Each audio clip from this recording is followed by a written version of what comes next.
Uh-huh. Oh, yeah. It is. Yeah. All right, okay, we're getting ready to start. The radio show's about to start. We'll wait for the audio from that. But this is Johnny Million. I'm Val Sparks. Welcome to Val Sparks Radio Program. I don't see us on YouTube yet. Are we on YouTube? Oh, we should be on YouTube. We should start. It takes a Oh, minute. now we are. Yeah, it's like it's a little behind. Just don't, because it's about to. Like, we're so close and yet so far. And hi, chat room. Welcome. But everybody, shh. The show's about to start. What's going to happen anytime now? 10 seconds. 10 seconds. We got 10. He said it really loud, but I'll just keep whispering. 10 seconds. It's going to be about 10 seconds. Why do you say that so loud? Ladies and gentlemen, can I please have your attention? And I need all of you to stop what you're doing and listen.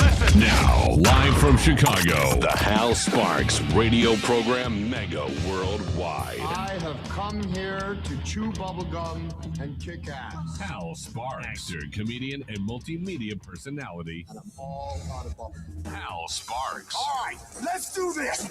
You know, Johnny Million, there's a lot of weirdness in the world right now. There's a lot of There is. You're looking at him. Yeah, that's right, and I think we're one of it.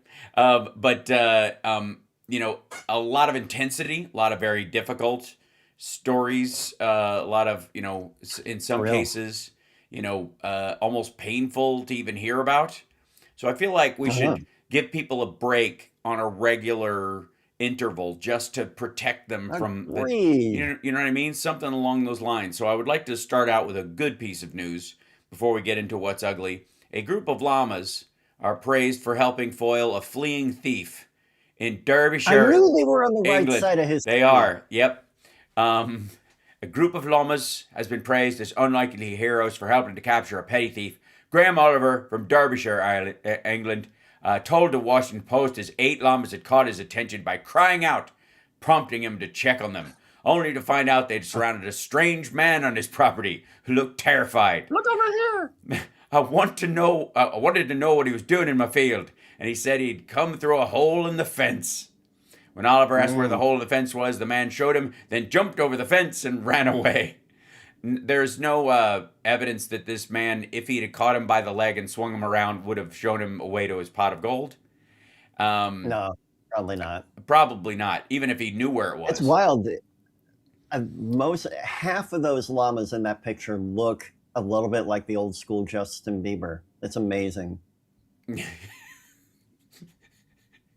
Oliver then told officers which direction he suspected the man had run off in. He was soon detained. Oliver's wife, Heidi Price, said her llamas should receive some recognition for helping with the arrest. They acted responsibly. This is so British. They acted responsibly, efficiently, and in an organized manner. Quite frankly, I think they did pretty good police work. She noted they can be intimidating despite being not aggressive, adding, their only defense mechanism is spitting. So, that's the only one? Hooray, the llamas! That's the only good news for the week? No, I mean, I'm just saying that because we're going to be dealing... Another news, I have borrowed, I've been playing a lot of Scrabble, and I borrowed an H and traded it for an N in my name. Look at that. Oh, there's a typo. Look at that. Johnny. CSL pointed that out. Oh, I see. There's a double tap. Staff chat. Hold on. I have Johnny Milan. Johnny Milan. Emilio. God, Hal. I'm sorry. I was typing in a big hurry and then you popped in. There you go. How's that? Wait, hold on. Come on, let's see. Hold on. Hal lifts up his hands and he's wearing oven mitts. Yeah. I knew it. Fixed. Sorry. Look at that. Now it's me. Now I can be me. There you go. Now it's better. Okay. All right. Yeah. Yes, I type very poorly when I'm going fast and when I'm loading all of our. I'm working on an AI right now where I can have it do all of my stream keys because it eats up an inordinate amount of my brain energy at the beginning of the show, because sometimes I have to type in a string of nonsensical letters that's different every time because it won't copy for some reason. It's really aggravating. Yeah, and then I get caught up in it. Yeah. Stream. I thought you meant like the keys on your pad that would switch scenes. You're talking about the long Yes. code that you have to type in, the Yes. RTSMP. Yes. I have to, every time I do flappers, I have to retype that from scratch. I have to like look at my thing and then type it into their system because it's not logged in. It's a separate computer. So I can't like just cut and We got to paste. talk about streaming because I want to stream from Restream from my phone Yeah. to do a live show, and I've never streamed from Restream on my phone. I've always had OBS. Yes. It's okay. It's it's got its limitations. But it's possible. It's definitely doable. Maybe I should just do YouTube. No, I mean it's the same. It's just it depends on what's on your screen. We'll talk about it. We'll work it out. It's a lot. That'll be another break in our. Wait, why did I lose your audio all of a sudden? Check Oh, one, there you two. are. Check Yeah, two. that was back. Okay, that's good. All right, now let's get into the real Let's get news. serious. I just They're needed that. eating children. That's right. Yes. Here's a picture of Jeffrey Epstein and some Dubai Sultan cooking a baby. I am almost swearing. Yeah. And I'm not. It's not really a picture of that. It's just them cooking together, which is suspect enough. What is it? Can we zoom in on what's in that pot? It's ground. It's ground meat. That doesn't help us at all. Yeah, it does not. It doesn't look good. No. No. Yeah. You can't tell if that's a sophomore, a senior. You can't tell how old that meat is. Yeah, no. And for being really rich dudes, they've got that look of be careful, that's expensive and hard to come by on their face. You know what I mean? And I never use this kitchen. That's right. That's right. This is just for eating. This is photo op. Yeah. So this is one of the worst signs of this whole thing was this Dubai tycoon. He runs all the ports in Dubai. He's like he's a multi-billionaire. Sultan Ahmed bin Sulayem was like a gatekeeper for world trade in many ways because of where he worked and the ports that he controlled and stuff. And he stepped He's down. a billionaire. His heart's in the right place. That's right. He stepped down this week from his position, and he's just going to have to settle for being a billionaire with no job. Oh, poor little guy. Poor unemployed billionaire. Yeah, somebody call the ambulance. Epstein referred to Sulayem as funny, educated, a master, and a best and trusted friend. Yeah, you were not expecting that? It's Yeah. funny. Yeah, he makes me laugh. Yeah, that's right. That's Jessica Rabbit describing Roger Rabbit. That's right. So he showed up in the documents, obviously. And interestingly enough, in his country, he was vilified, asked to step down from his position of power, and shunned. What's that like? Same thing in the UK. There are a myriad of people. Yeah, I saw some of that. That's right. That's weird. And when I see that happening in another country, I'm like, well, that's a thing. Yeah. Can we? You can do that? And the other side of the story, and over here, we can't even get rid of Steve Bannon. Steve Bannon, it turns out, was working on what he thought of as a plot, what people describe as a plot, to take down the Pope in the Epstein files. And really what it was is that they were going to start a channel, like a media channel. And wait, see if this sounds familiar. Maybe Russian money, Tennessee. Okay. They would funnel money into a manufactured media empire, like a thing with a bunch of YouTube channels and podcasts and stuff like that. And the purpose of all those would be to attack the enemies of themselves and perhaps even Trump, depending on if this is what Bannon wanted to do. And of course, to, I guess, drift public sentiment in certain issues the way they would want. Basically, it's Real America's Voice and Bannon's War Room. And so I would say that it might be time to look at their books. Right? Newly released messages between ex-Trump official Steve Bannon and Jeffrey Epstein. By the way, newly released should be a big red flag in this situation because there are a lot already. Burn them all! Burn them all! And there are also, 14 hours of taped interviews that Bannon did with Epstein that are still nowhere to be found, not still hidden. Bannon still has them.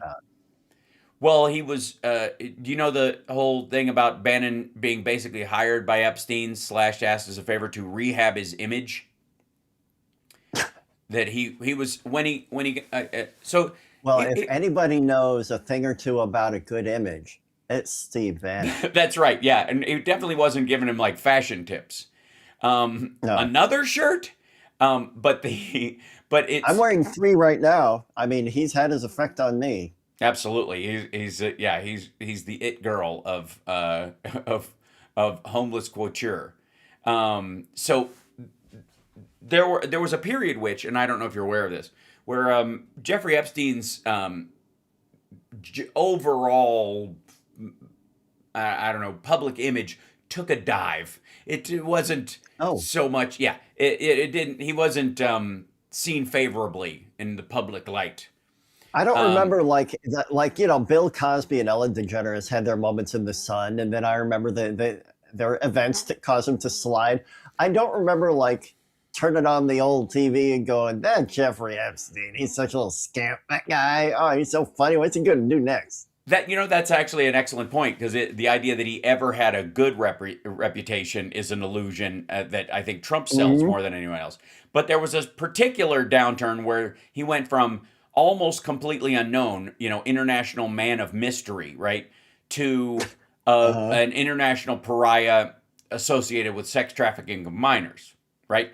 That's the So that'll and so he apparently reached out to a bunch of people and said, "Hey, I need some help fixing this. I need to change my. Can you believe what these people are saying about me? Right? I do, but we need to fix it so that other people don't. Right? I know you do. Right? But I need some PR assistance, and I'm going to go for somebody who looks like a genital wart on its way to play golf to help me rehab my image." And he magically finds Steve Bannon to fit the bill. And they hung out quite a lot, became quite buddy-buddy during this time. He also reached out, and Michael Wolff seems to have taken advantage of this. I don't know whether Michael Wolff is a good guy or a bad guy at this point, but he certainly has a knack for getting close to these monsters and having them trust him with a lot of detail. Probably got more inside scoop on the White House than anybody right now, because he knows how to sidle up to these folks. One of the other people he asked for advice, Noam Chomsky. Yeah, he asked Noam. Yeah, and Noam Chomsky's basic response was, "It'll pass. People will forget. They're stupid." Lovely man. This doesn't go away. No. Dave Grohl had an unfortunate extramarital affair, and he's kind of coming out on the other side. He hasn't done anything to aggravate it. He seemed to have some true remorse. And the Foo Fighters are going to tour next year, and people aren't going, yeah, but what about that affair he had? Right. It's, people can work past that, but nah. A couple of pointers. One, affairs are consensual. Otherwise, you can't use the word affair. That's weird. Yeah, right. That's a word that's a big part of it. About. Yeah. And Republicans have a real big problem with consent. That seems to be they really can't work what that. They don't get it. What that word. Someone is at the front door. Oh dear. Well, let's take a break. We'll be back right after this. It's the House Sparks Radio program, Mega Worldwide. They are. I don't know what they're doing. Say hi for me. I'm not going to say hi. I can just see them on the little screen. We'll be back right after this.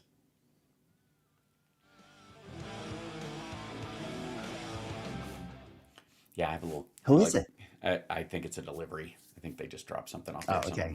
Someone's at the door. Yeah, I used to be a delivery driver. Never forget. There was the Mickey Mouse doorbell. I rang and it was Mickey Mouse. Oh, someone's at the door. Oh, but I did this at 9:30 at night and almost shit myself. So I'm like, what the fuck is that? Oh, somebody's at the door. Somebody knows we're not on the air. Like, Wow, yeah, Devin goes like, hard. turn around and there's a giant guy in a mouse costume with a hammer. Oh, I was terrified. Yeah. I'm surprised you showed your face today, Devin. Guys, Say goodnight, Devin.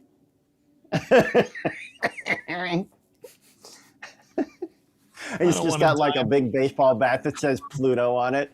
Have you met my dog? He likes to play. Can you dig it? All right. Hold on. We're going to bring this up. Hi, chat room. Appreciate you guys. Good day. Good I got another day. membership. Every now and then, I happen to luck into a membership, so I get to see all the Hal goodies behind the scenes. Well, Aside from all the weird things that you send me directly. look out. You send me far weirder things, I would like to say. I do. I'm about to come back. Okay. Did you just say Abba Dabba to get back? This is Tom Hartman, and you're listening to the Hal Sparks radio program, Mega Worldwide, on Chicago's Progressive Talk, WCPT. So, Trump is, aw, that's so sweet. Look, happened? my girlfriend ordered us donuts, and that's what was showing up at the door. Honey. And it's a cream-filled, heart-shaped donut with Aw, what I hope I is got choc- this hat chocolate today from ribbon. my lovely wife. Aw, hold on, I'm leaning is- out of the scene to kiss her. Oh, Aw, you. and it is a formal beanie, as you can tell, because it's on a penguin. That's true. Yes, So I can wear this. I can wear this beanie to formal events. that's right. Yes, because it's black. It's a black tie beanie. It is. And it's almost Mrs. like one of Million those. loves me. It's almost like one of those optical tricks where you zoom in on the penguin and it's actually you wearing the beanie with the penguin on it, and then you zoom Right, into exactly. that penguin. And you zoom in It on goes that. yeah, and it goes on forever. Yeah. See, I told you we're gonna need. I don't normally raise my hand on this show, but I'm going to raise my hand right now. Mm-hmm. Yes. Would you please eat the cream-filled heart on camera? This is filth. Come on. Atta girl. Mm. That was way too neat. What do you? Your teeth work or something? Let me see the cream.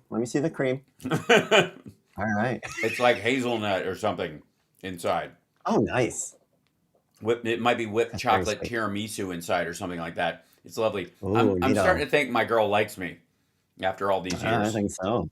That's right. I got some of those like giant Reese's peanut butter cups, Mm-hmm.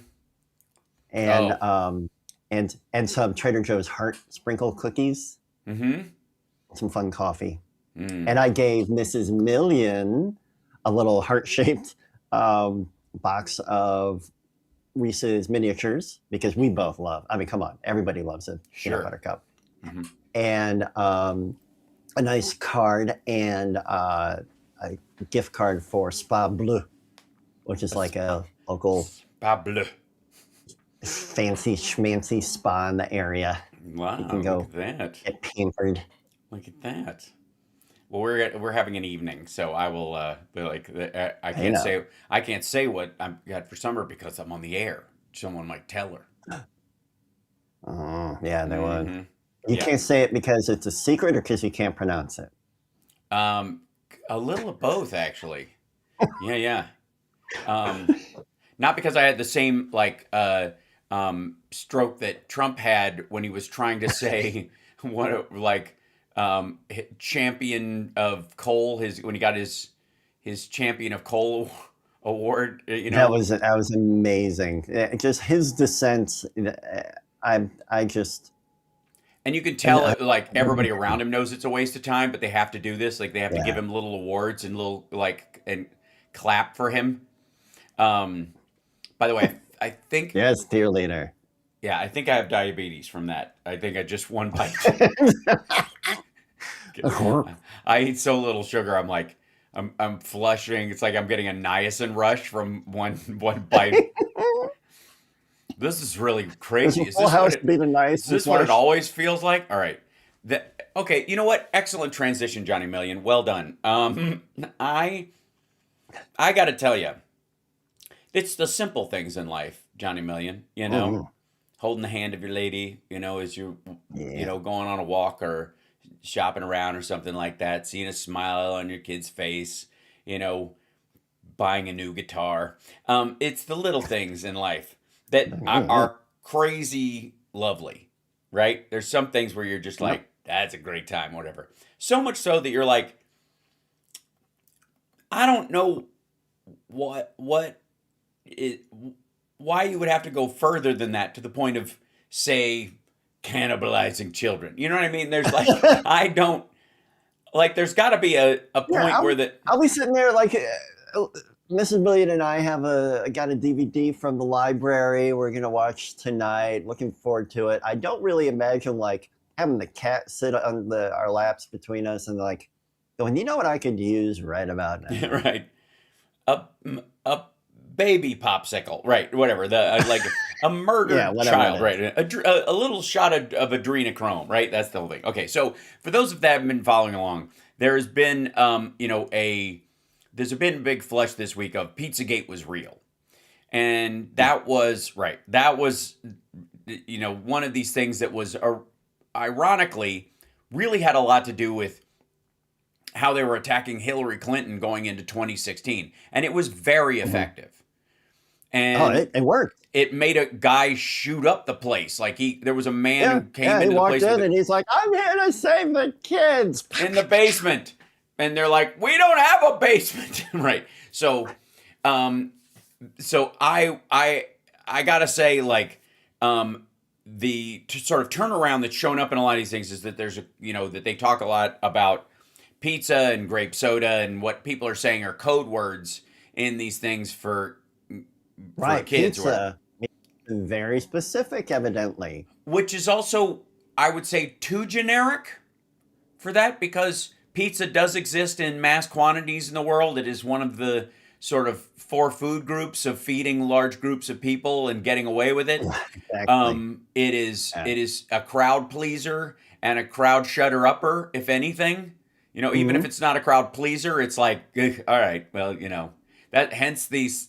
I really feel like they should have gone with Mostaccioli because what's Mostaccioli? It's fine. It's fine. That's right. That's fine. Yeah. It's fine. Scoop. Yeah, yeah, So that's all right. I do think the whole pizza thing has been a bit of a reach. And it sounds like oftentimes when I've read what passed for the Pizzagate stuff, it sounds like rich people trying to sound normal.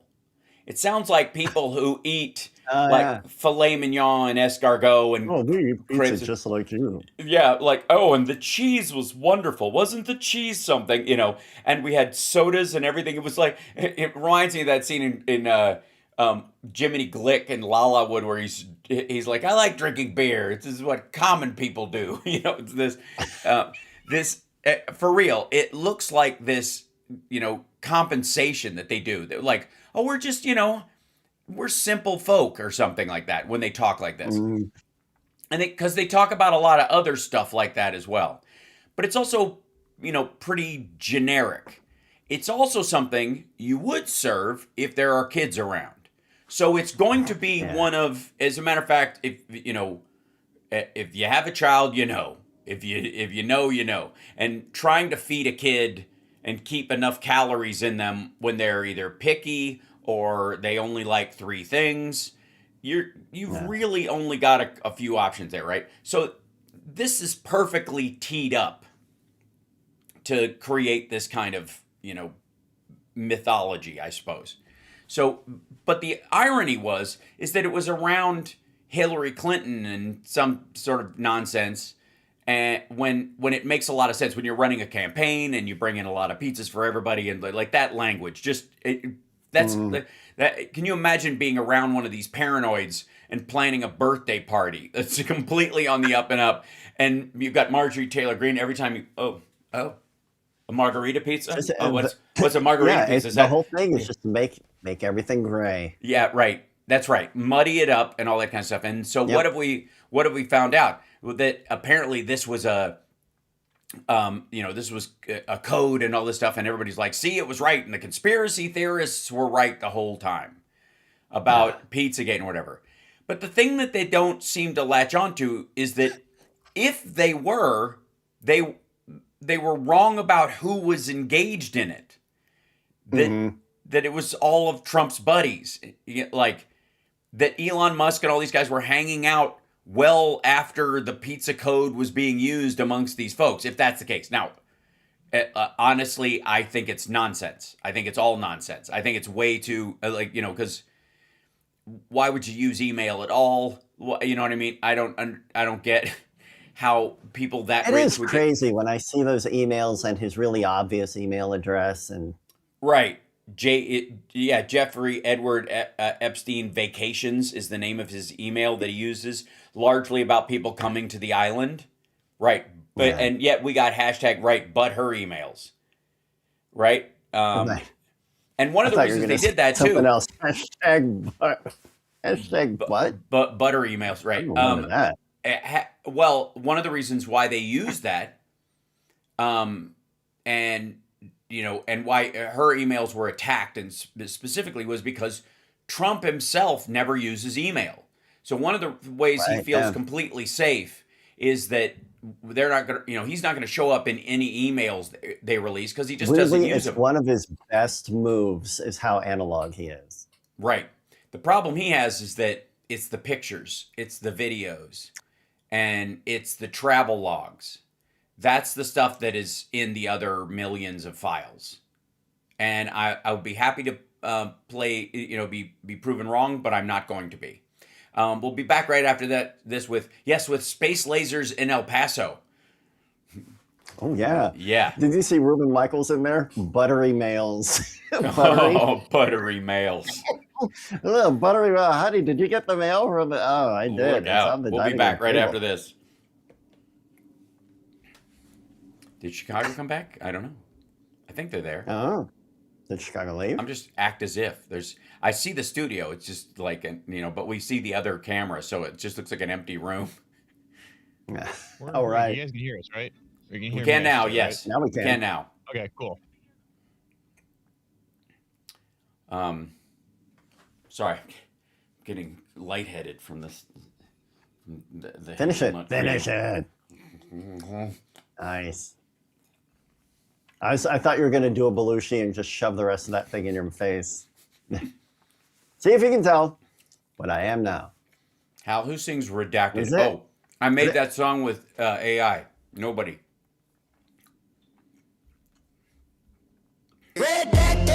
Black ball over my past, can't track this. Screenshots cropped out, can't catch this. If it looks too wild on the axis, highlight right click, boom. Redact this. Blur that face, can't fact check the madness. Torn out page from the bad habits atlas. If the story get messy in the ad libs, highlight right click, boom. Redact this. Okay, It's not bad. Yep. The AI does that better than the country pop slop, I think. Yes. I think it's because the mix is a little more transparent. It's not so googly. Because it's got to go out and grab like guitar sounds and vocal sounds and harmony sounds from things that are already like really mixed, but there's a lot more available sounds from rap recordings that you can grab. Mm-hmm. Yeah. Yeah, that's an AI song. This is Damian Perdue of Think Theory Radio, Saturdays at 6 p.m. You're listening to Hal Sparks' radio program, Mega Worldwide. Welcome back to the show. So we have our lovely chat room was enjoying my barrage of ridiculous AI songs that I make. But I wanted to show this one here. Like, again, I almost feel like I need another llama story. Musk and Rita. Slapped by. Oh, wait. Does he have a black eye? Yeah, that's an old picture of when he had a black eye. Remember that? He had a weird, and he said his kid punched him. His kid punched him, which is that's far too reasonable. Like, that totally could have happened. Oh, yeah. No, I mean, kids will take you down. Camden stabbed me in the eye with a stick in Salt Lake City, and I had to have eye drops for a week because he scratched my retina. Like, I was literally one of those things. Please tell me before and after he said, "Take this, father." Yeah, right. No, and, yeah, and all I did was, the emperor's bidding. So That was very Jeff Goldblum-y. So, he literally, it's one of those moments where your kid is playing with a sharp stick and you're like, this is dangerous. I should probably take it away from him. And you go over to do that and he just sticks it right in your eyeball. That He happened. proves to you that it is in fact dangerous. And I you was were right to be all concerned. along. Thank you. Yes, my concern was well placed. So that's the least of Elon Musk's worries. But he and LinkedIn co-founder Reid Hoffman got into it. Now, Reid Hoffman is one of the ones that they always push is a while being in this sort of Silicon Valley junkyard of souls, is donated to Democratic causes for a long time. And so he's the one that they always say this thing is lit up with Democrats, right? And I would say I'm revoking his Democrat card entirely. As a representative of Democrats, he's no longer one of us. That's how you get kicked out of the club. As the ambassador for all Democrats, I get to say who stays and who goes. Sorry, don't let the door hit you where the good Lord split you. But he and Tesla's CEO Elon Musk got into it back and forth because while Like on X, on Twitter. Yeah. And I guess Musk started it, calling for him to be investigated. And Hoffman wrote back and said that he had already been cleared of any wrongdoing by an FBI investigation. And then he wrote, "You, on the other hand," and boy, oh boy, did that Oh my word! click off the young man. "Liar! You are guilty of dark deeds and haven't been cleared of anything. You stayed at Epstein's Island, Epstein's Ranch in New Mexico, and Epstein's house in New York. You offered to help him with PR. You gave him gifts. Maybe if it was only one stayover, you could claim it was a mistake. Maybe." Okay, you know what that means? You know what that sentence means? Dark deeds. You know what that means? That means that he was there? That's right. That means I only stayed there once. When he's saying I never was there, we're going to find out Elon Musk stayed over at least once. And he thinks the other ones are covered. Once I had my family with me because I'm psychotic. Right. Well, like Howard Lutnick and like his defense, which is just. It's like they took the entire thing. Have you seen that episode from Always Sunny in Philadelphia, where he's trying to explain why he was like, "Look, 95% of the stuff that went on that island had nothing to do with pedo stuff." Right. I went there for the snorkeling. Right, that's right. That's essentially going to be Elon Musk's defense. I never went there, but if I did, it was for the snorkeling, and it was only once. For the snorkeling. And like Howard Lutnick this week, like I never spent time in that room with that disgusting man. He was gross. Okay, I did go, but I went there with my family and my nannies, and we stayed for 1 hour for lunch, and I left with my kids. What about the nannies? The nannies. Next question. It was very strange that he made a point of saying that he brought his wife and his kids and his nannies and made a point of leaving with his kids. Like they were just there to drop off the nannies and swap them out for a new batch. And he goes, "But there is no possible explanation for a second time, let alone a third time. As the record shows, you were an eager repeat customer." I got to tell you, this sounds like jealous dodging by the guy who begged to get onto the island. Like, when's the wildest party? Can we please come? I need a break. I need something crazy to take my mind off all this. What if Doge could have been prevented if Epstein had just let him come along? He would have felt included. Yeah, that's right. That's the only reason he's just lashing out against the entire world. He's lashing out ever since then. He's been acting out. Yeah. Okay. I feel like we need another like palate cleanser. Yeah. Palate cleanse. Yeah. This is sort of this is a pseudo palate cleanser because I think it's magic. Mike Lindell is running for governor of Minnesota, and he used almost all of his campaign cash to buy copies of his own book, and he's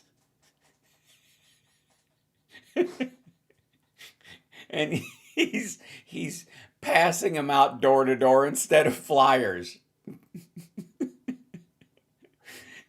He's okay. My Does he think policy. that just because he sounds like Jesse the Body Ventura that they won't notice a Oh, difference? I don't know. Well, that's something that I've been working on for a long time.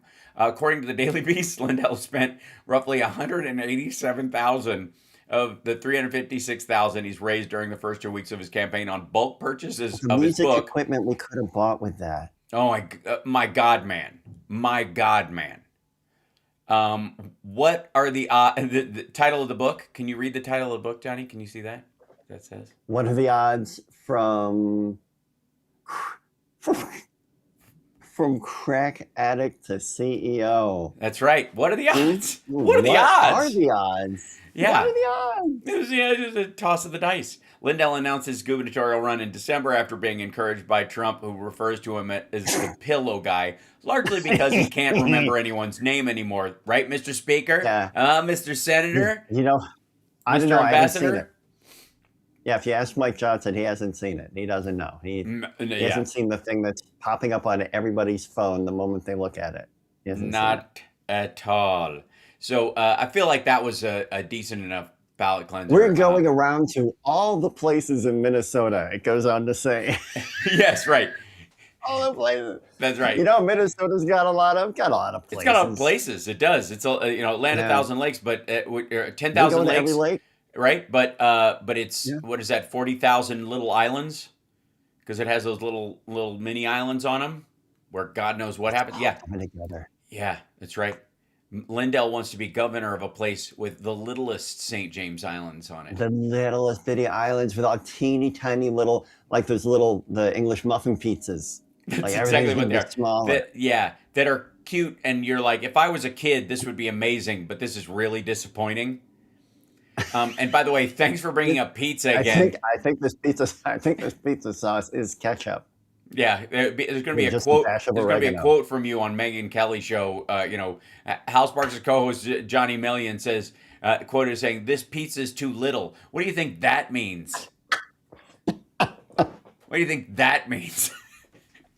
So, all right, that ballot cleanser was important and necessary, I would say, because Trump has sent another carrier to Iran, to the waters off Iran. And he vowed to bomb the dust remaining at Iran's nuclear sites. Because the problem with saying you obliterated everything in the first place is that if it's been obliterated, what else are you gonna hit? Left. The people, right? So he vowed to just hit the same places we hit before and bomb the dust. Yeah. During a Friday, Gaggle One pointed out that Trump had previously claimed that nuclear sites had been obliterated before threatening another strike.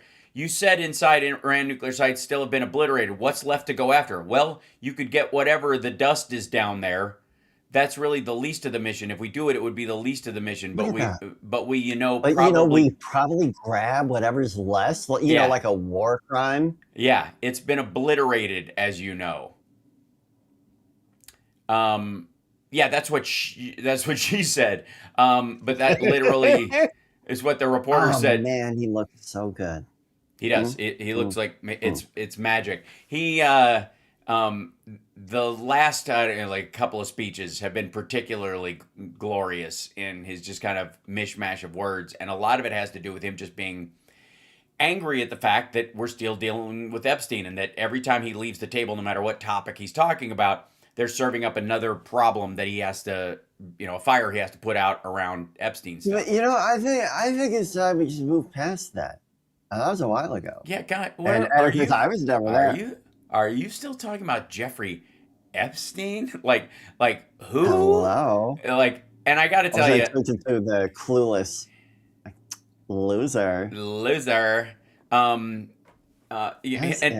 his defense in that one, by the way, if you'll recall, was, we got a lot of problems here. I got to do a lot of governing. There's real stuff I have to do. I don't normally do real work, and we're sitting here trying to pretend we're doing real work, and you want to bring up my real problems?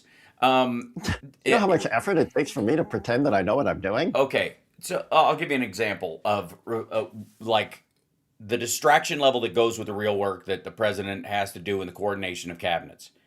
I don't know if you know this, but there was another attack on American airspace.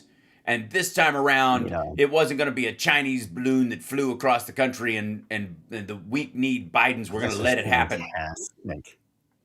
First sign of trouble, we're going to shut down the El Paso airspace and fire lasers into the sky and destroy whatever's invading. Johnny Million. And not tell anybody why. That's right.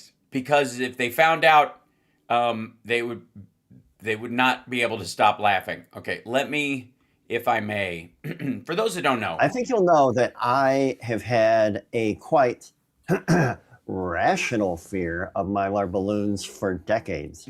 All right, don't get ahead of the story. Don't get ahead of the story.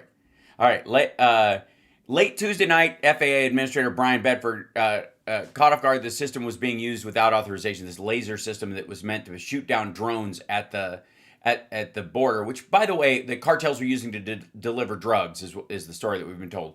By the way, do you remember when the Republicans mocked Biden for talking about the technology we need at the border, namely drone and anti-drone stuff that was in the original bill? And they were making fun of, we need just people down there standing like sentries at the top of the wall like it's Rome, you know? And, right, that was, they made fun of him. Well, of course, all the funding for that stuff that was in the bill that was bipartisan was in the big BS bill that they passed last summer. And, of course, included in that was this system, which they couldn't wait to try out. Oh, my God, Mom, can I play with it? Can I play with it?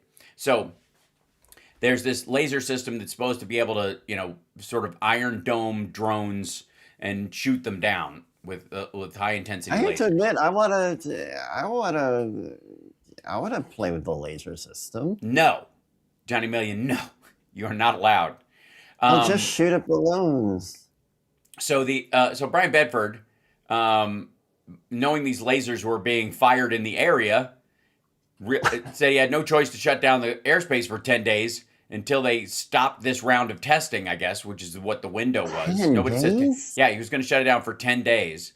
I don't know why the timing on this. I think this is because that's the length of the pilot program to try it out. Right? In theory, but they don't really say. So the FAA did not warn the White House or the Pentagon it was about to severely limit flights over a city of nearly 700,000 residents, and of course one of the biggest, sort of like portal cities on the southern border. And they were like, and nobody told us. Like that's what the White House is saying. Nobody told us he was going to do this. This is embarrassing. Nobody told us this was even necessary at the Pentagon. Hegseth didn't know. Trump didn't know. Well, it turns out. Internal government communications reviewed by the New York Times tell a different story. In one email, and we got to take a break in a second, but in one email dated February 6th, the FAA's top lawyer warned a Pentagon official that deploying the laser system without restricting flights created a grave risk of fatalities or permanent injuries to Americans traveling through the airspace. Another email dated Tuesday, this was before he did it, shows that the lawyer gave official notification to 14 government employees, including senior officials of the Defense Department, as well as staff members of the White House's National Security Council, of the FAA's intention to close the airspace above the Army base adjacent to El Paso because the laser technology had been used without its approval. And then last I heard of this, there's a documentary about this called Real Genius, where this laser was number one is a hard time in the making. Full of popcorn. That's right. I hate popcorn. I hate popcorn. I can't stand popcorn. Get that away from me. Would you classify that as a launch problem or a design problem? Hold. Nice. If you can hold long enough, I'll tell you after the break what we were attacked by. I was thinking of the immortal words of Socrates, who said, I drank what? We'll be back right after this.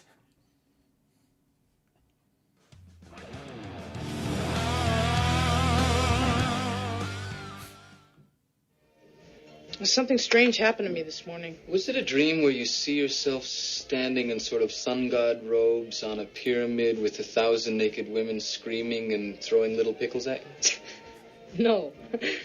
Why am I the only person that has that dream? So good. We just watched that a couple months ago. It's so good. I watch it kind of constantly.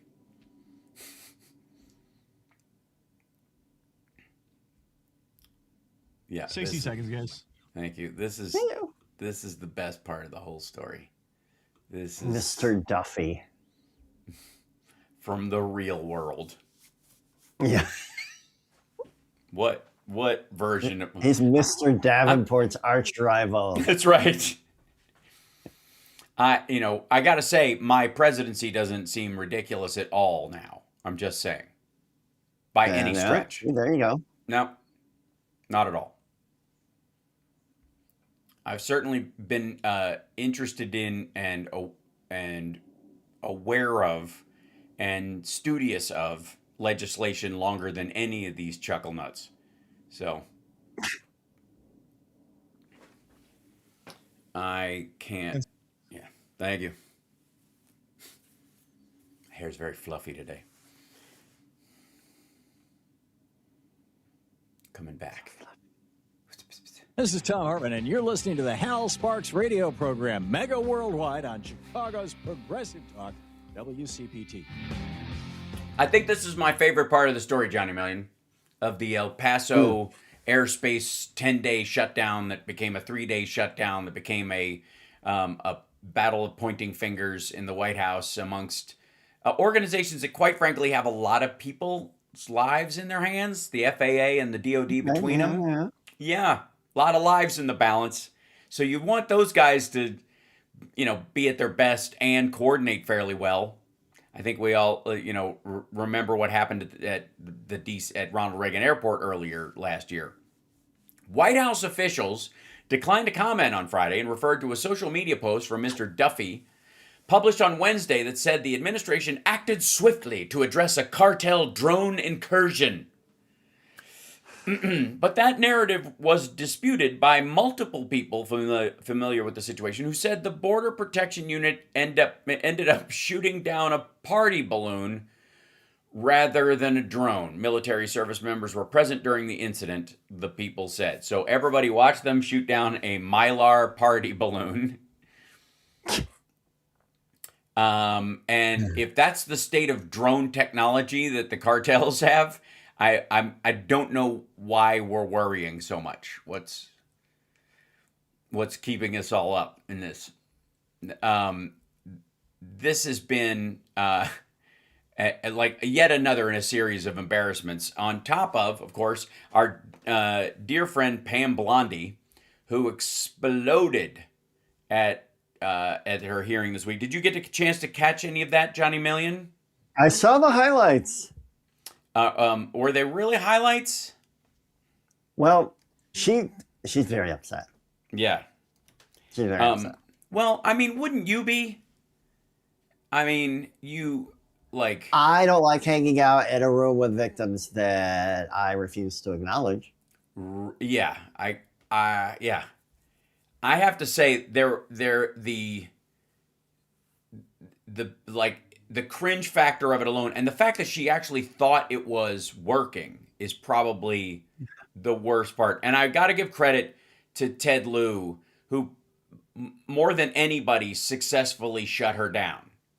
Like his line He's of got questioning, a solid delivery. He does. His line of questioning was rock solid, and by the end of it, and some of the other ones, they did this thing where, like, would you, Madam Attorney General, would you like to respond to what you were just asked? And she didn't say anything. And after Ted Lieu, and some of them she would just kind of, blather on and say the stock market's awesome, or something, some nonsensical thing like, well, there's a certain amount of, pedophilia.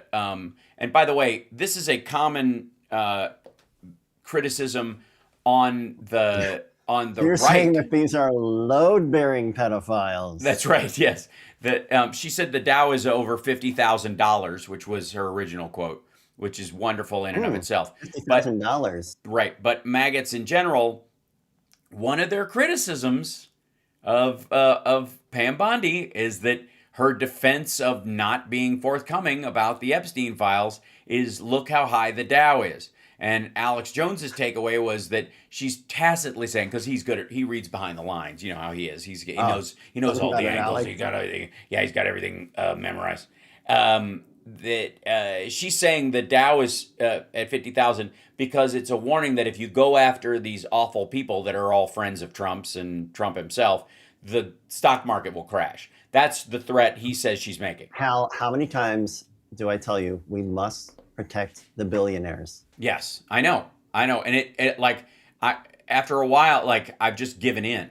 You know, I've stopped fighting it anymore.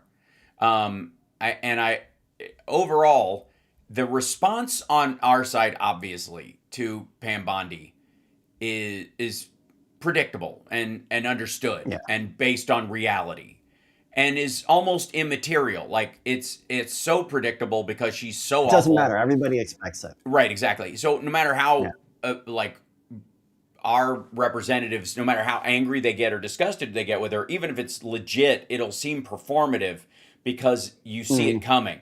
You know what I mean? It's like a punchline you already know. Or when you bring up the Mylar balloon before I've gotten to the funny part of the story. Dang it! But I am afraid of Mylar. I understand. But Bondi specific, like it isn't us, it isn't our pushback that is really impressive or is drawing. It's the Republicans, both, Massey, who's pushing back against her and had to say yesterday that he's not suicidal on social media because it seemed like that was the kind of pressure and I think it's more a reaction to how the fear people were feeling for him because of who he's going up against. That tends to be the standard. By the way, you find me dead, I'm not suicidal. Yeah, that's a common thing right now. Everybody on the right, it's become a like almost a catch-all reference to like I'm going there, right? And especially after the death of Charlie Kirk. I want to put that out there right now. Yeah, I have never been, nor will I ever be.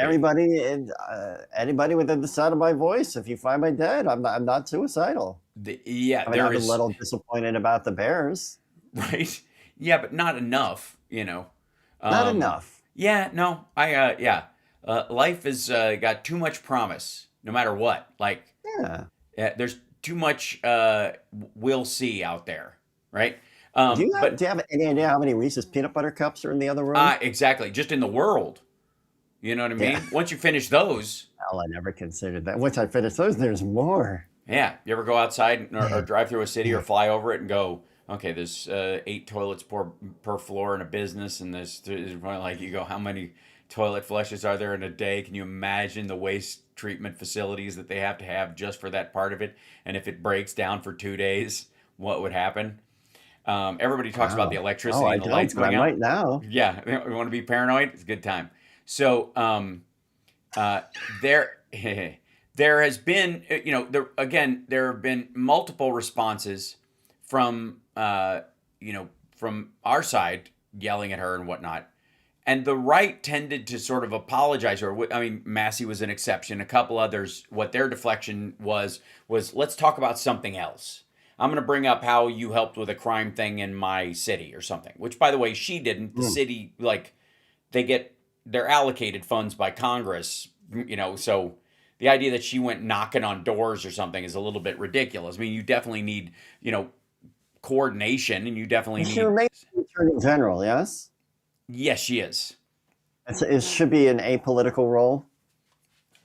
It absolutely should be. Yeah. And she was there like auditioning for Caroline Leavitt's gig. And like her attack on Massey was he's got Trump derangement syndrome and he's a failed politician. The weird thing is that Massey doesn't go after Trump. He's just trying to get the Epstein files out. And the only conflict he has with Trump in particular is holding back those files, which is what he ran on and what everyone assumed he was going to do. And so there has to be, at some point, somebody on our side, in direct or faux defense of Thomas Massey needs to ask the question that why would wanting all the Epstein files released be a sign of Trump derangement syndrome. Yeah, I thought he wasn't even in there.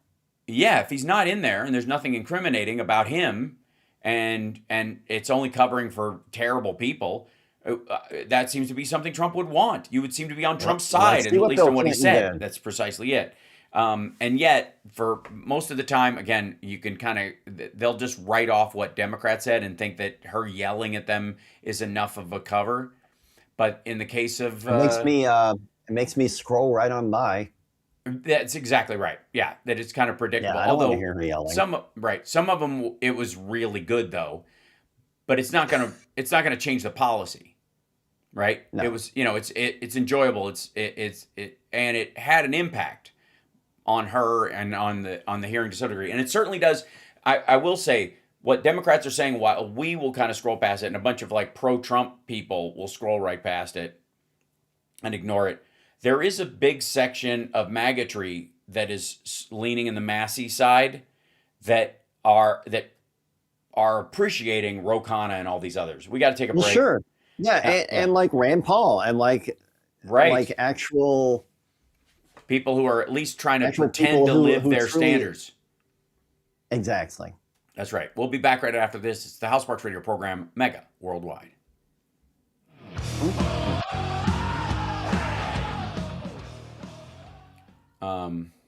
Are we gonna have Phil? Yeah. Yay! Yes, he will be with us. Power and internet willing. Did I show you? I got new beaks. Ooh. Oh, that's RPM. Beak. Nice. Very cool. Rock punk metal, baby. That's nice. Got our first show since I've been on bass next Friday. Nice. Where are you playing? We're playing Anthrax. We're playing Ozzy. We're playing Megadeth. What? All over the place, yeah. Come on. Iron Maiden. Awesome. And you know what? I've got a new appreciation for Stone Sour. I didn't even know I liked them. Oh, yeah, okay. Mm-hmm. They're good. All right. You got a decent mix in there. Yeah, it's a good mix. Yeah. See if I could find the piece of her, and hopefully Phil will be up here. Yeah. Come on, Philly. But I do not know what it is, but I've heard of it many times, Senator. So let me tell you what I've learned about it. Its core belief is that a cabal of satanic, cannibalistic child molesters are embedded within our government and are conspiring against President-elect Trump. They asked Mr. Patel about it, and he said, quote, "I agree with a lot that the movement says," end of quote. Does that sound like a good preparation to run the FBI? Senator, I don't know. I don't know. Was that Massey? No, that was Durbin in the Senate. That wasn't from the House. Oh. Yeah. I think it's Fig Newton time. Uh-oh. That's not a code, is it? Like, you see this in my emails, you know what I'm talking about. Oh.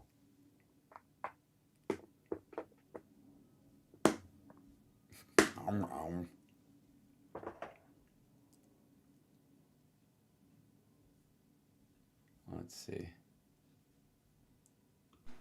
Yeah. Donald Trump attended various parties with Jeffrey Epstein.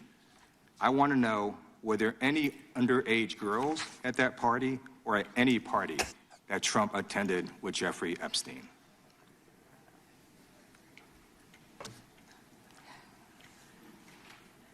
This is so ridiculous, and that they are trying to Mm-hmm. This is so ridiculous. Like, I can't even believe you asked that question. So it's yes. I can't believe you asked me this thing. So you've seen photos of him at these parties already. You've seen him. That's what that means. Ew. I hate this whole thing. That was a long pause. Mm-hmm. Yeah, you don't wait that long. Hold on a second. Oh, sorry, Molly. Oh. Where'd he go?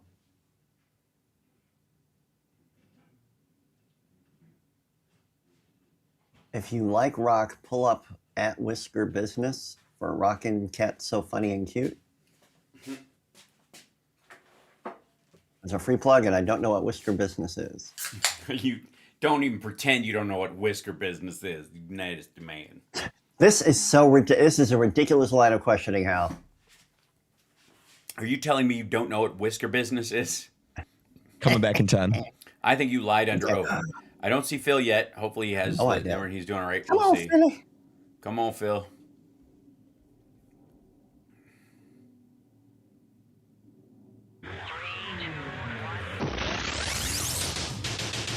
You're listening to the Hal Sparks radio program, Mega Worldwide. I've had people walk out of me before, but not when I was being so charming. Video streaming at halsparks.com. I don't care for you or for the putrid slut you're troweling out. Plus face little pimp stick. True progressive talk. Might be a good time for you guys to give up. As we're waiting for Philip Ittner to join us from oh wait, there he is. He's just joined. Look at that. Bing. Oh! Excellent. There he is. I've already got a question for him. Some people anticipate they ask questions hoping that he'll show. Well, that's a good thing. Phil, are you with us? There you go. We see you. Yep. You hear us okay? Can you hear me? Yep, You're not sound great. wearing a hat. Yeah. No, we have a little bit of heat. That's great. So I'm gonna play a little bit of audio from the Bondi hearing real quick, so that people can hear a bit of the exchange between her and Ted Lieu, specifically. Former Prince Andrew, Donald Trump attended various parties with Jeffrey Epstein. I want to know, were there any underage girls at that party or at any party that Trump attended with Jeffrey Epstein? 1 1,000, 2 1,000, 3 1,000, 4 1,000. This is so ridiculous, and that they are trying to deflect from all the great things Donald Trump has done. There is no evidence that Donald Trump has committed a crime. Everyone knows that. This has been the most transparent presidency. He's the one that asked that those files I'm reclaiming my time. be I got released. your answer. You said there's no evidence. Trump asked Mr. Chairman, please stop the clock. Stop the clock. The legislation. This is I'd like to reclaim my time. Time belongs to the gentleman from California. Okay. I'm going to put up another document from a witness who called the FBI's National Threat Operations Center, because I believe you just lied under oath.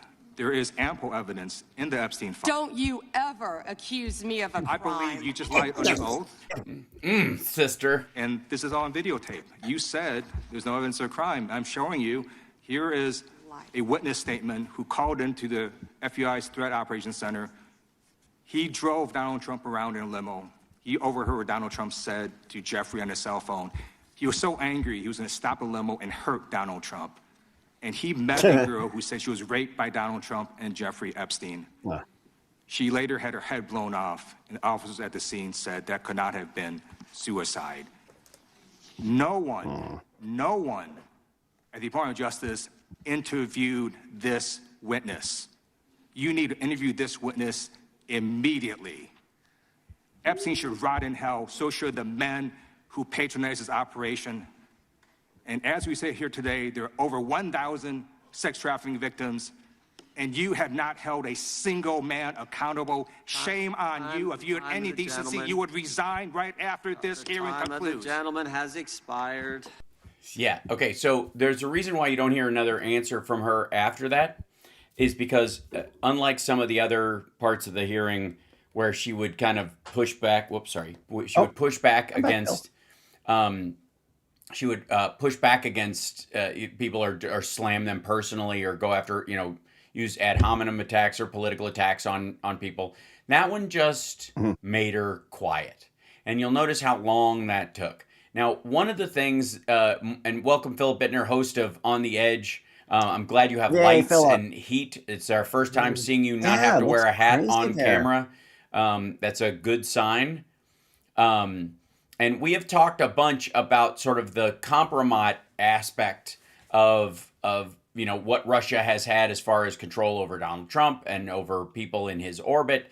And there is an increasing amount of belief that Epstein had a relationship with the Russians as well, that they, that all the talk about Mossad and CIA is actually, either a construction of the Russians or, pushing that to kind of hide their connection to him, or a situation where all the intelligence agencies of the countries he was involved in, Israel and the USA, were kind of keeping an eye on him as he was doing some of this international stuff, and especially on his private island. But the Russians, it was a business relationship, and this is fairly common. There was an article that said, I think Epstein ran one of the biggest honeypot. Let's see. I'll see if I can find it for the Russians. Here it is. I'll show you this cover, and this is the noise that's been around. I'd love to get your opinion on this one. The Epstein sex empire was a honey trap directed by the KGB. That this was it's Russia's linkage to Donald Trump and Epstein's linkage to Donald Trump. And the circles that he ran in was not an accident. They found fellow travelers, supporters, people who were happy to take advantage of this circumstance and be sexually benefited or financially benefited by hanging out with these folks. And it was the same organization, basically. It was the same purpose. The overlap was all there, and that Russia was really the prime driver behind this. They were messing around in Mossad for years. They had dual agents. There was a guy who was arrested in Israel who was a double agent for the Russians, who was associated with Mossad. So when you hear all these people going, that Mossad is behind Epstein or Mossad is behind the United States government at this point, the one thing that they do skip over is the fact that Russia's been playing in these sandboxes heavily for decades, and being the most aggressive, active participant in it. Well, yeah, I mean, this goes way back to the end of the Cold Era period, the late 80s. Mm-hmm.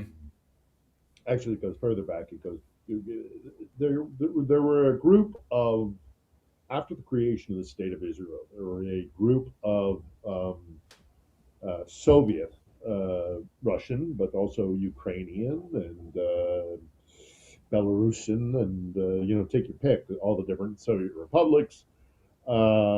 After the State of Israel was declared, there was a call for Jews to return, and part of that was a lot of these Soviet Jews. Mm-hmm.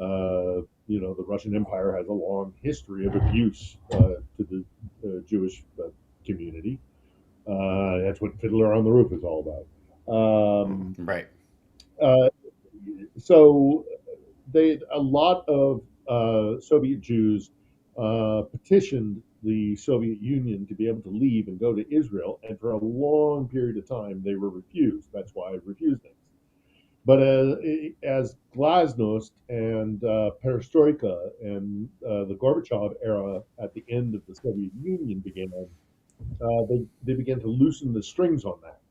And so a lot of Soviet Jews did immigrate to Israel, and that allowed them access to global commodities and the trade, and they basically came out from behind the Iron Curtain and the Soviet Communist Union, and were able to start gathering wealth. And if you go to Israel now, many of the oligarchs that exist are either refuseniks themselves or descendants of that generation. So there's a lot of cross working between the rich and powerful in Israel and the rich and powerful in the former Soviet Union. And so these things are not mutually exclusive. Epstein could have been working for both, is my point. Right. There's no direct contradiction there. We know that Epstein spent a lot of time in Moscow in the former Soviet Union. We know a lot of the girls that he trafficked in came from that part of the world. We know that the Russian Empire and Moscow and the Soviet Union have a long-standing tradition of creating. I mean, there are schools for honeypots.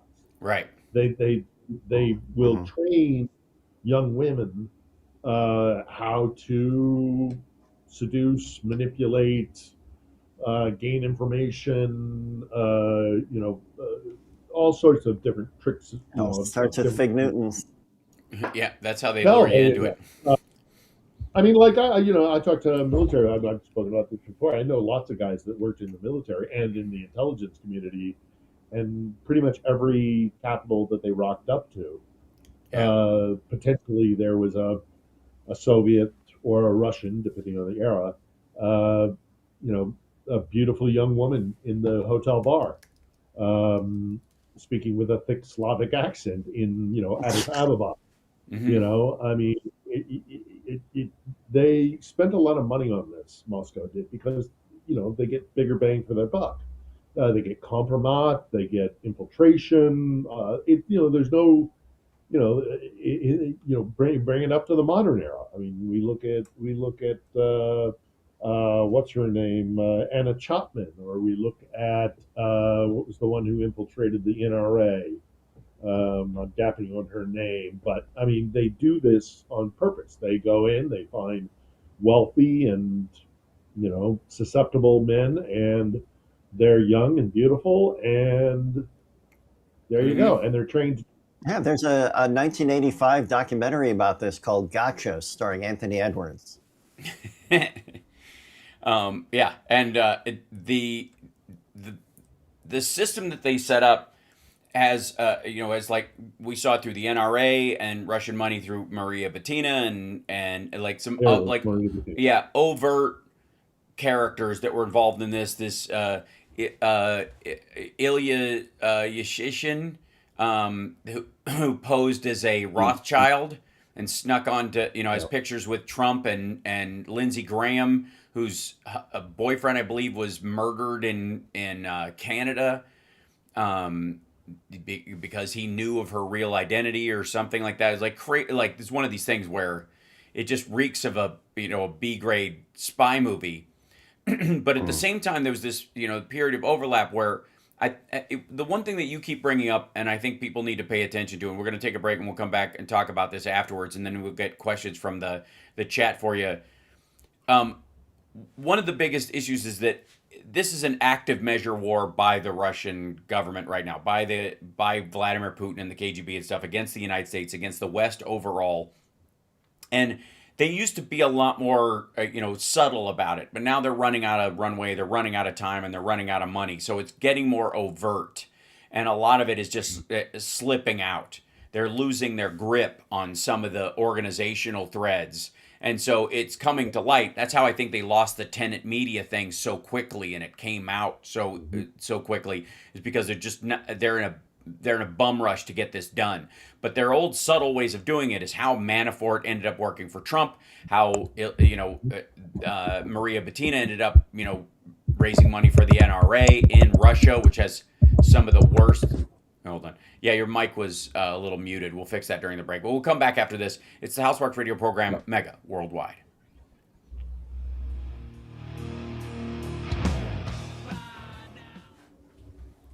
Yeah, Phil, I think the mic that we're getting might be from your laptop, because when you typed, it was like super fuddy-thuddy.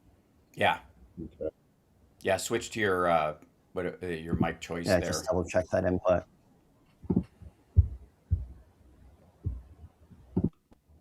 I had to go look up that movie, Gotcha. I remember really enjoying that one.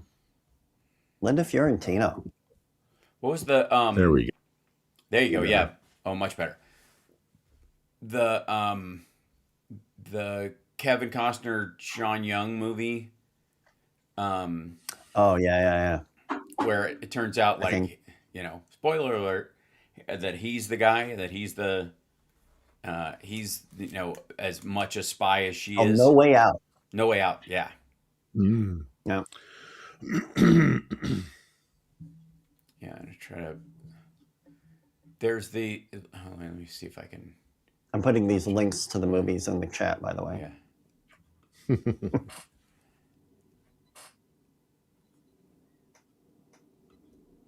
Yeah, nice time, Barack.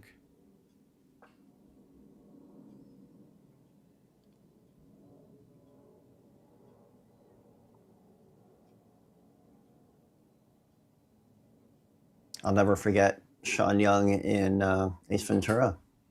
Mm-hmm. He found Captain Winky. Die, animal boy! Your gun is digging into my hip. Oh, God.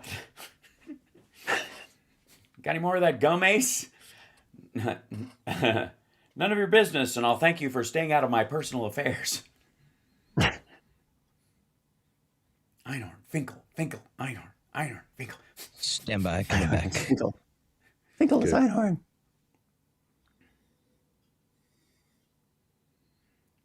This is Damian Perdue of Think Theory Radio, Saturdays at 6 p.m. You're listening to Hal Sparks' radio program, Mega Worldwide. I got to tell you, we started the first hour with a little palate cleanser story, and I feel like we're going to need one at some point because of the number of just awful people that are involved in this. One of our sort of regulars, as far as just somebody scummy to talk about, that Trump was very comfortable hanging around, was Paul Manafort, a guy who worked for him for free, who himself, like some of what he does would make Epstein double over and move away temporarily. He famously hired men off Craigslist to have sex with his disabled wife against her will. Paul Manafort did this. His daughters no longer speak to him because they do not take money from him, I guess, because it's blood money, because he's the guy who suggested that they use snipers on Euromaidan against the protesters. He's responsible directly for dozens of people being killed. And he went to work for Trump for free and was messaging Russia going, hopefully this can make me whole. Pay off his loans or his debts or whatever compromise they have against him.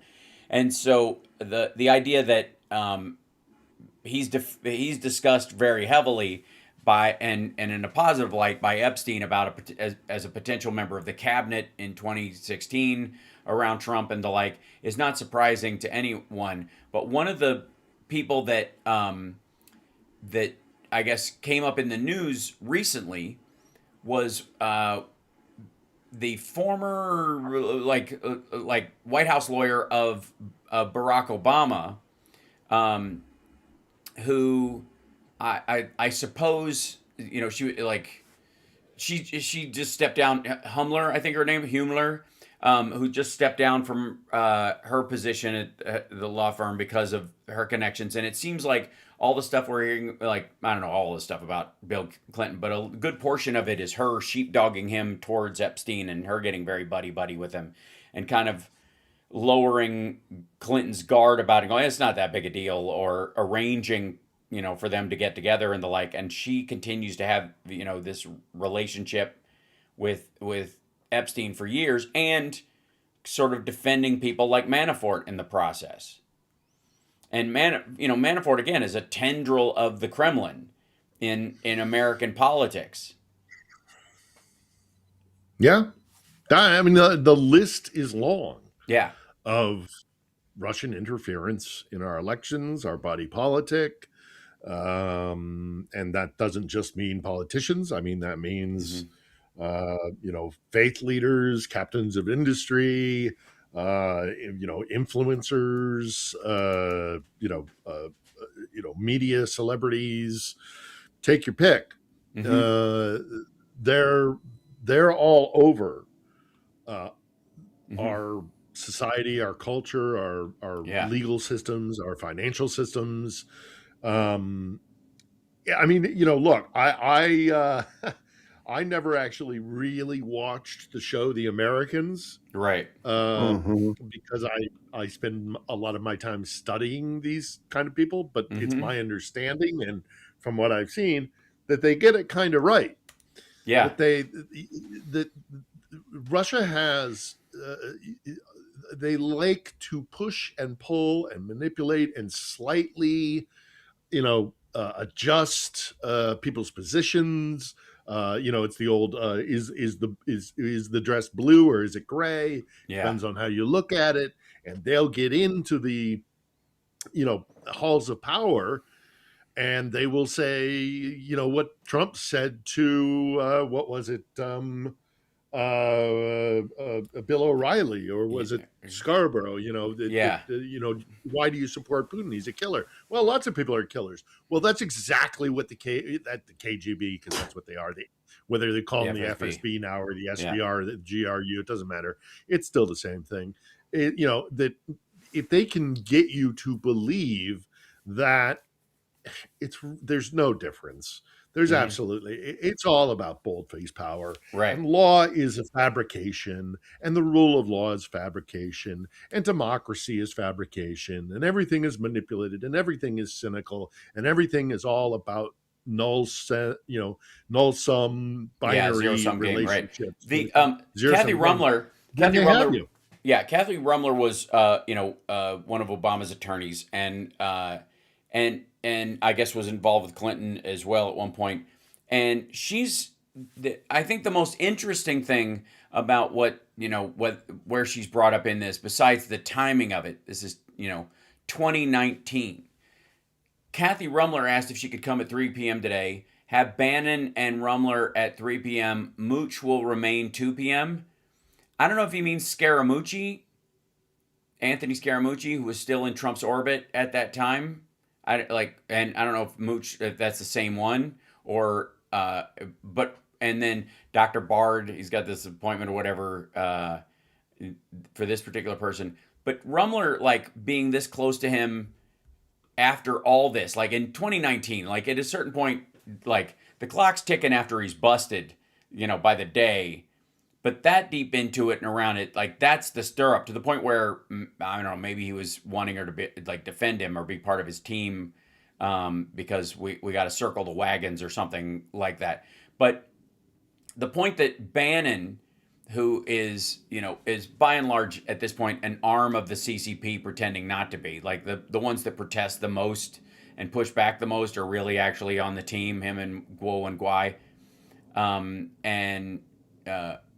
The same thing is they're covering both bases. The Russians have their person in there, the Chinese have their person in there, and it's all bets are off. The corruption is so blatant, so open, and there's so much comfort in the White House with this kind of, that there's not even we got to pick a side or a bad guy that's, or the compromise coming from one direction. The argument that the Russians may have a P-tape on Trump, when in reality, we're now talking about the Russians having that, the Israelis having the Epstein files. That's one of the, the going rumors around there. And the Chinese having a copy of everything. It, explains a lot how Trump tap dances almost every world leader that he says, these are my friends, right? These are my friends. All of those people could very well just be a list of the people that have compromise on him at this point. Yeah. Well, yeah, and aside from the compromise, we lose the forest for the trees sometimes. I think when we talk about things like the Mueller report or the Starr report, because we do fixate on the more salacious parts of this, and rightfully so. These are horrible crimes, and if regardless of what intelligence or security apparatus was working in conjunction with Epstein on that alone, that is, that's enough. Right. But in both the Starr report and in the Mueller report, they both point to the economic compromised aspects of this, that Trump and a whole set of the ruling class were taking money. We're taking bribes. We're washing money and skimming off the top from Russian oligarchs who are part of the government. There is no separation between the Kremlin and the oligarchy. I mean, that's kind of what brought Putin to power. It's also what Trump is interested in recreating here. Right. And it's the same technique that Trump is trying to replicate. So, look, it's not just the sex trafficking stuff, which again, I reiterate, that'd be enough. But it's also the fact that we know that they were washing, they were washing ill-gotten gains coming out of the former Soviet Union, probably actually with the tacit approval of the Kremlin, because they knew that by giving money, ill-gotten gains to the rich and the powerful in the West, that it was its own form of compliment. I mean, it's not just America as well. I mean, look at Gerhard Schroeder, Schroeder was the former chancellor of Germany, and then they put him on the board of Gazprom, the state-run Russian oil and gas company. Yeah, where Carter Page had a no-show job, right? And that too, which basically put a direct IV of the fossil fuel drug that was coming out of the former Soviet Union with like Nord Stream and other things. And, and Schroeder made, a ton of money. And, in my mind, there should be an investigation into him of that alone. Right. But all of these things have been happening for a while. And the nexus, so much of the nexus, not exclusively, but so much of the nexus is the Kremlin. We can't. It is one of the great frustrations of my life, and one of the things that why I'm here in Kiev is that we in the West need to wake up to the fact that when the Cold War ended, our system didn't go east. Their corruption went west, and we are the victims of it. And that's why we have trouble. And part of what we're trying to excise from our system right now is based on that damage that was done. Let's take a break. We'll come back right after this. Tom Barrack is the guy that Donald Trump basically that brought Manafort and Rick Gates and these other guys to him that were, that had to talk to Mueller and then ended up having basically their testimony hidden by Barr's DOJ after the fact. Barack's all over the Epstein files, just like Donald Trump, and it's still in the president's ear. We'll be back right after this.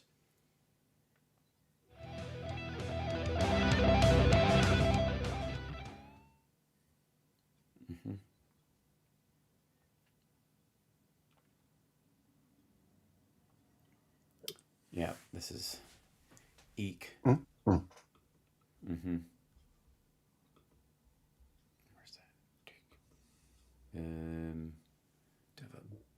I have to look for a number on. Yeah, okay. That's it. I'll be right back. I don't believe you.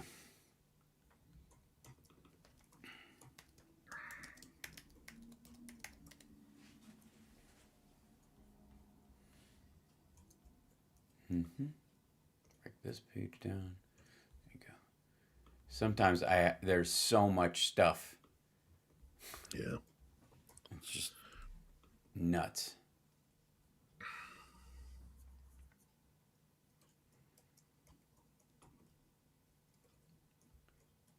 Yeah, 20.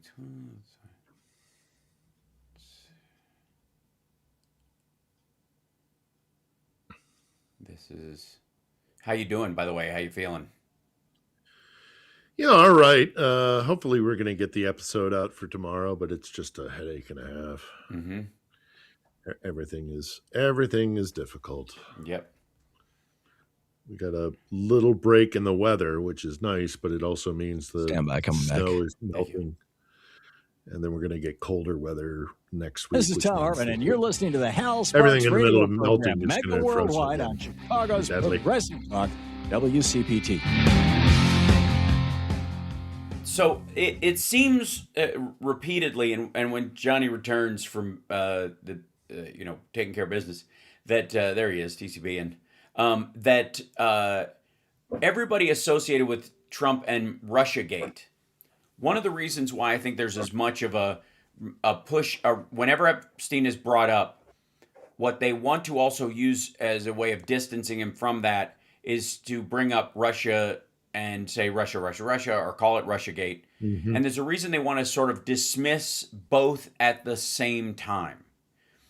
And I don't think that's a coincidence. I mean, No, I think it's by you would- design. yeah, you would want to not bring up something that you think was behind you, that you no longer have an issue with or whatever. You know, the theory is they want to use it as a cudgel against their detractors. You guys sold this lie about me, and that turned out to be false. And that's how the media carries it. That's how Sean Hannity and others say it. But the way the Trump administration, the people around him and his circles say it, it's it's to associate it.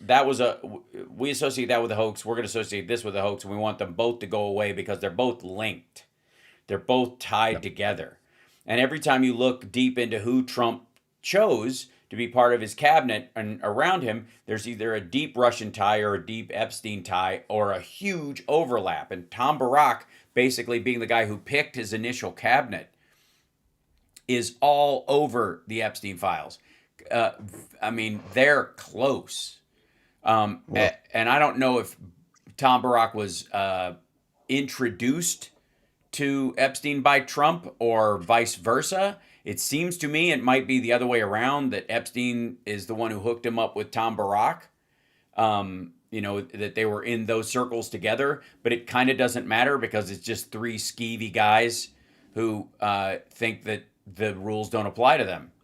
And so far it hasn't, except Epstein's escape, which, by the way, is my current favorite conspiracy theory. So I'm just going to stick to it, that he actually escaped and the Russians helped. And it costs, $1 billion can get you out of $1.2 billion. That's what he sent to Russia in the weeks leading up to his death/disappearance. I'm just saying, how much would it cost the Russians to actually break you out of jail, like turn it into a military operation, and the kind of money they need? I'm just saying, it's not out of the question. It seems completely reasonable that they could send in you could buy a Wagner Group strike team to sneak you out of there and work out the details. The threats, knock people out, gas them up, make them pass out, fall asleep at their desk and go, oh my God, I fell asleep. What happened? And then they start covering their own butt so you don't have to pay them. And then you pay off the other people. And like that stuff just seems like it'd be too easy at that price point. It's not a cheap job. But once you cross up into the hundreds of millions of dollars, it gets a lot easier. Well, and you mentioned the whole Russia thing. I mean, it's right. one of the ways that they diminish the actual effect that Moscow is having on our society, on Western society, is to repeatedly say, first to establish, by way of what was done with the Mueller report, and how dismissive they are of it, and now it is a fait accompli that it was a hoax, and so you can dismiss the Russia scandal, and people do that on all tiers of the spectrum of political. It's just accepted that there was this attempted thing to diminish Trump by making up Russia. Well, if you actually if you study what Trump's relationship is with former Soviet oligarchs and the power structure, and all the lines run through Moscow and how it's a nexus, right? To diminish it by saying, "Oh, Russia," and then now that you've established that is a way of showing a point of mockery and a point of being dismissive of something, you can attach that to other things now. And and so that makes it even harder for those of us who are trying to convince our fellow citizens that no, it isn't just Russia, that there was a real attack, and it continues to this day. I live in a country that is on the very tactical end, or the kinetic end of this conflict, but this conflict is global. The Iron Curtain served two purposes. It kept the people in, but it also protected us from them. And they have been flooding the zone. They have been infiltrating all around the world for decades. And those of us who have studied the Russians have been screaming this from the rooftops that like these guys are out there doing these things, and they're doing it both in broad daylight and doing it with enough in the shadows elements to it that it becomes questionable. And so you don't know what the truth is. And that's one of their greatest weapons. That's what a guy by the name of Mikhail Lesin, who was a former intelligence officer, and I believe he was naval intelligence officer in Russia. He became Vladimir Putin's kind of information warrior, his campaign manager, things like that, and he developed this entire technique. It's nothing new. He just kind of refined it for the 21st century and the internet. And it's basically, there is no truth. You don't know what is true, what is not. It's the Rashomon effect, writ large. If you're familiar with the Rashomon effect,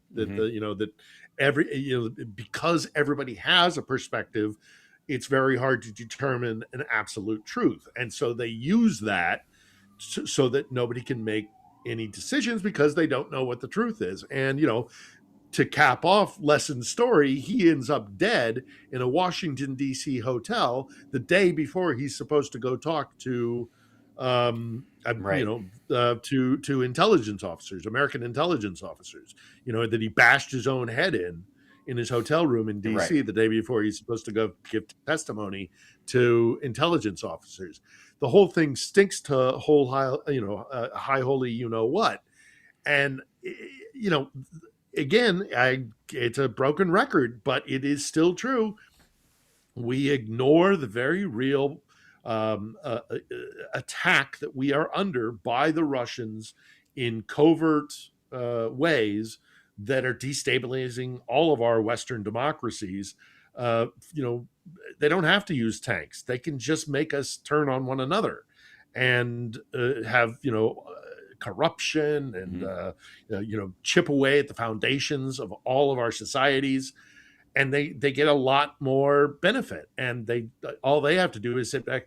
Now, we've got a couple of interviews coming up on the Edge because we've got our situation changed a little bit here with the electricity. But in one of the upcoming interviews is, there are a couple of people who make the point that Putin may have overplayed his hand because now people are aware, certainly in Europe and in places like Scandinavia in particular, and Poland and Eastern Europe, where they're not putting up with this anymore. And they're like, if I smell sulfur, I know the devil's around. Yeah. And Russia has, Europe has kicked out like 400 Russian diplomats or so in the last few years, specifically because they know they're open spies. In 2010, there was a thing called Operation Ghost Story in the United States, and they discovered a dozen or so Russians that were here as spies infiltrating the United States. They were basically long form implants into society that they were going to. One of them graduated from Harvard in 2000 and went and got a job and stayed for a long period of time under fake names. And the group itself was called the Illegals. That was the code word for them. And Russia started running this thing where they would get people in Brazil to get into the United States, or put people through Brazil, get them a Brazilian passport, and then get them into the United States as legal public residents, or that kind of thing, or permanent residents. Yeah, it was a common technique. Yeah. I mean, look at Anna Chapman got her citizenship in the UK. That allowed her to move to America. That's right. That's a real common technique for the Russians, is to get them into, and they look at the long view, and so they get them. They'll get their operatives into a friendly country, and then through that, then once they're established there, and they get a foreign passport from. Take your pick. So Sweden, whatever. Then they move to the United States. Yeah, I'm showing an image slideshow on the FBI's website from that was back in 2010 from this operation, and the conclusion they came to was that had these people stayed long enough, they would have been successful in their mission, and it was sort of a case closed feeling after that. especially after 2008, where the budget was a big concern and blah blah blah. And then of course you have Kash Patel and all these guys running on the idea that they're going to shut down the FBI entirely, and a big portion of what they slowed down or distracted from was counterintelligence stuff specific to this. The FBI, you can almost track the start of no one trusts the FBI is evil from a right-wing standpoint, which they used to be very pro-law enforcement by and large. That shift came after Operation Ghost Story. And Operation Ghost Story is what stopped this group of Russian spies. And so the next attack was, well, we got to undermine the Russians, and then we'll put in a new undermine the FBI, beg your pardon, undermine the FBI, and then we'll put in a new batch, and nobody will know what to believe. And so that scattered approach you're talking about, where you just nobody believes anything anymore, is how they get around it. It's how they muddy the waters so much that nobody knows what's what. So they just kind of move on to the next thing, and there's always a next thing, and in our saturated media environment, so you can look right past it. But this was distinctly this was a point where it's almost like the Russians decided we're going to enact revenge on the U.S. system. They're making it too hard for us. I mean, look, so Kash Patel is an arm of that. No. Oh yeah, Kash Patel, Tulsi Gabbard. Look, the former head of counterintelligence in the New York FBI office was sentenced to something like 50 months for taking money from a Russian oligarch, which again is connected directly to the Kremlin. This is the guy who was the advisor to Comey in the run up to the election. Right. And apparently was the guy who advised on, reopening the investigation into Clinton, and which of course was so instrumental in the 2016 elections. So don't tell me that, that the Russians aren't, using active measures inside our elections. And it's just, the list gets longer and longer, and it's, in Europe and in America. And at what point, and again, the Europeans are starting to wake up to this. They're starting to, where there's fire, where there's smoke, there's fire, and they're not putting up with it anymore because the Russians are being so egregious about it.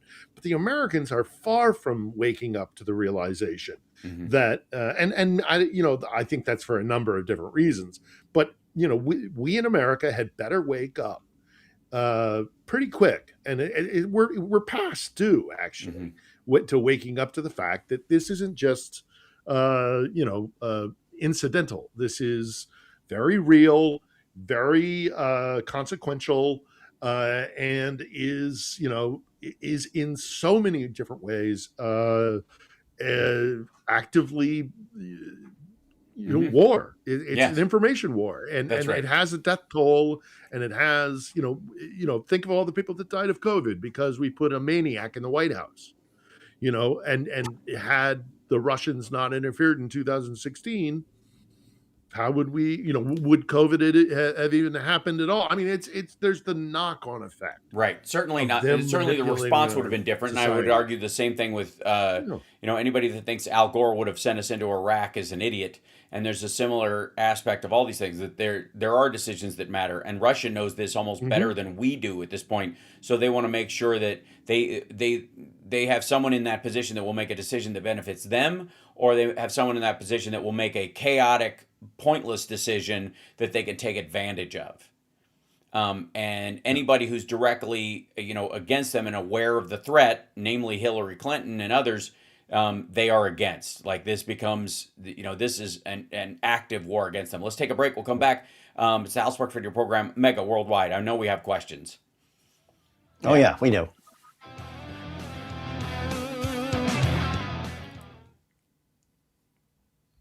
Yeah, the amount of just like, there's a tricky way. Let's see. Leslie Groff. Hi, Natasha. We need a flight for so-and-so from Moscow. Nonstop coach to JFK. Earliest flight of Moscow.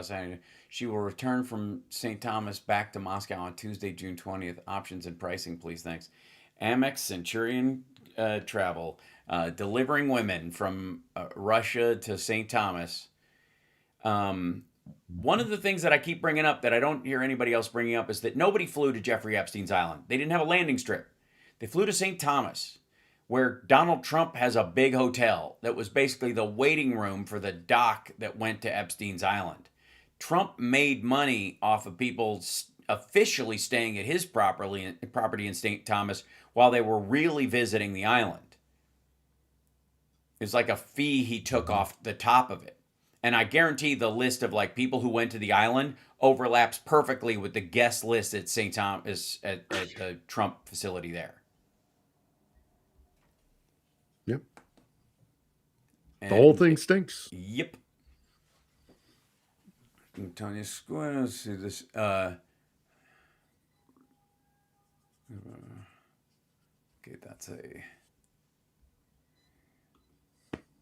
spam thing. They're like also they're very tricky about this, about like how you look stuff up, because if you look up somebody's name, he might have called this person a nickname most of the time. So unless you know his nickname for them, you'll never find the stuff, because there's thousands and thousands of entries, and so sometimes you have to look for like the city, the date, the one particular event that's around it. Coming back. Thank you.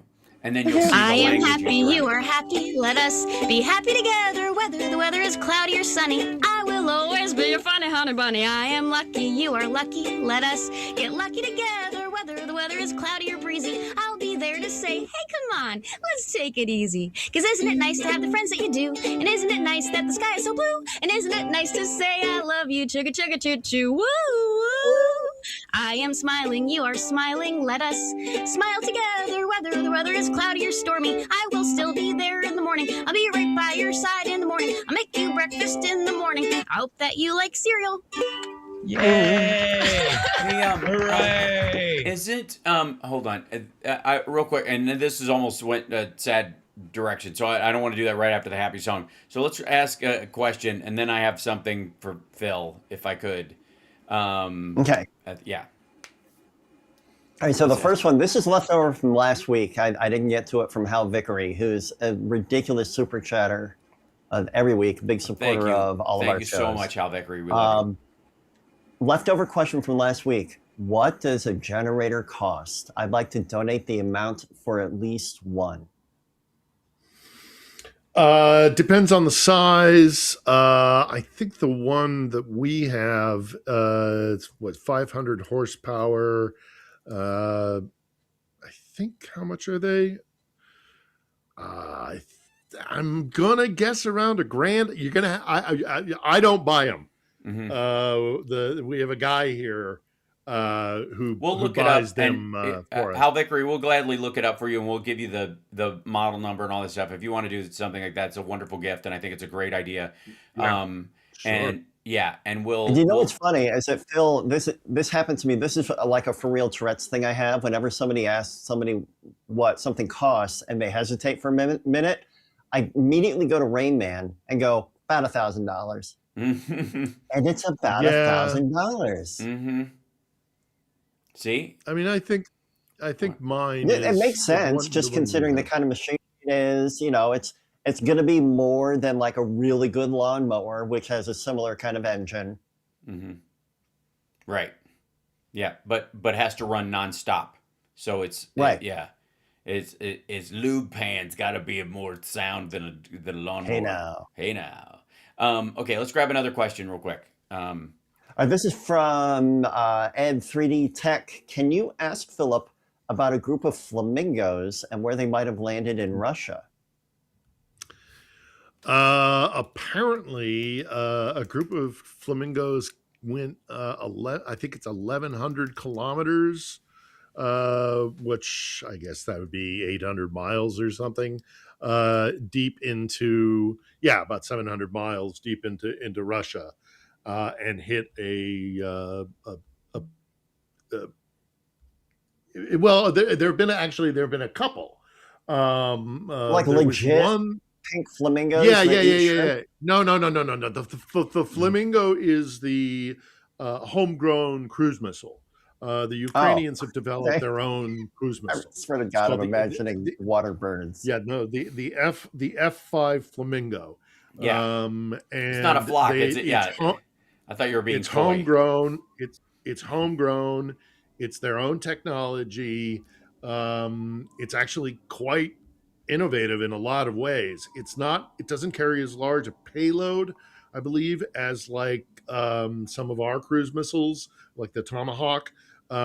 It doesn't fly as fast. It's not as precise, but it does the job, and they're producing a lot of them here in Ukraine and using them to really effective they're getting at the Russians. There's a story that I saw within the last 24 hours or so where not only did they use the cruise missile, this Flamingo cruise missile, to great effect, but they also had infiltrated Russian intelligence, and they made the Russians believe that they were about to attack a facility where they had a lot of hypersonic missiles, or the hyperbaric missiles, the one that do air bursts and suck the air out and create vacuums. They're deadly, deadly weapons. And they convinced the Russians that the Ukrainians were about to hit that place. And so the Russians got into a convoy to move these weapons, which was exactly what the Ukrainians wanted them to do, to get these things out into the open road. And that's when they hit them.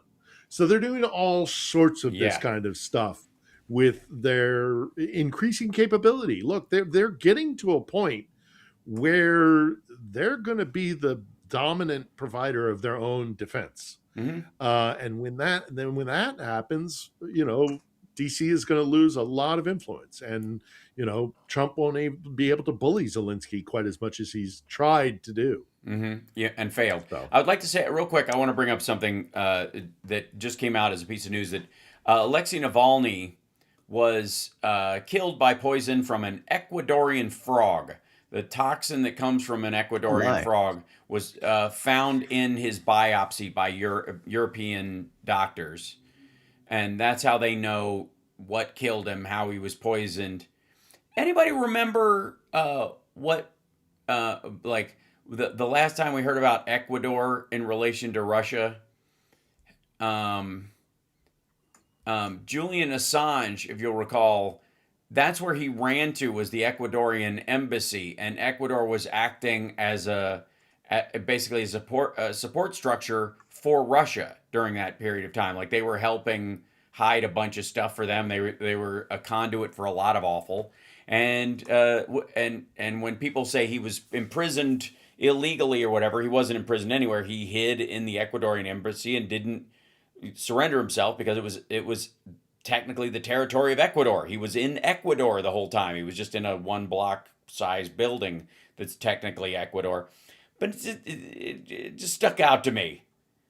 Of all the places in the world with poison frogs, and there are many. It's not an Australian one. I think everything there can kill you. It just turns out that they just got Russians have a good conduit of Ecuadorian frog poison. And they love their poison. They do. The Russians have a long history of poisoning people. That's one of their favorite tactics is poison. Well, because it's secretive, and you can hide it, and you can cover for yourself, and you can deploy it pretty easily, and it's plausible deniability. You blame it on somebody else. There you go. I mean, look at the Skripals. Look at what's his name, the other guy who got the polonium treatment in London at the sushi place. I mean, the Russians have a long history of using poisons. By the way, I just looked up my generator, how much my generator cost. For a 7 kilowatt generator. It is just short of 1,000. It's probably 36.5 Ukrainian hryvnia, which is about high end 800, low end 900. And that does that runs our entire studio. Our entire studio, and we use a lot of electricity. No doubt. We're getting near the end of the show, and I hope you get your episode on next week. And I also want to remind everybody to subscribe to On the Edge, so as they get up and running again after this constant barrage that they've been under for the last couple of months. We're always glad to see you, Phil, and glad that you're healthy and safe. And then, of course, Johnny Million. It's Johnny Million on YouTube and Twitch. You should subscribe to that as well. And then I will not have a show on Monday. People know because I have a travel day. It's President's Day, but I will be buying sheets. No, I will be flying on that day, so I won't be able to do it a show. Or a mattress. That's right. Yeah, it makes total sense. But until that time, just I will see you guys Tuesday on the next one. Now, there is, it is an unknown that we are dealing with right now on where Trump really stands with Ukraine. One of the big complaints that maggots have across the board is that somehow we did not shut down support for Ukraine completely. Now, part of that is because he doesn't want to have that fight out in the open again, and he would have to have it to change the law. And so money that was allocated during Biden is still going to go out the door over the next couple of years because they're not going to undo it because it's so telling that he would do it just for the benefit of Russia. Also, Russia is mocking the crap out of Trump and remember the peace talks 2 weeks ago that he thought they were making great progress? That obviously was never going to be anything, and it certainly isn't. So I don't see the status of this changing at all over the next, few months. They're also losing. The Russians right. are also losing. That's and right. So he might, he might see where this is headed, and know that he doesn't want to take the side of the loser, right? Because they're losing, and they're losing bad. Mm-hmm. And Zelensky, of course, calling out the fact that Putin looks almost as bad as Trump does currently. So we shall see. Thank you guys so much. Appreciate you, Chicago. No small reason why they're attacking civilians as well. That's by right. the way, they can't That's do exactly it militarily, so they're attacking civilians. That's right. We'll see you next week. Thank you guys so much. Take care of yourselves and take care of somebody else. It's the House Sparks Radio program, Mega Worldwide.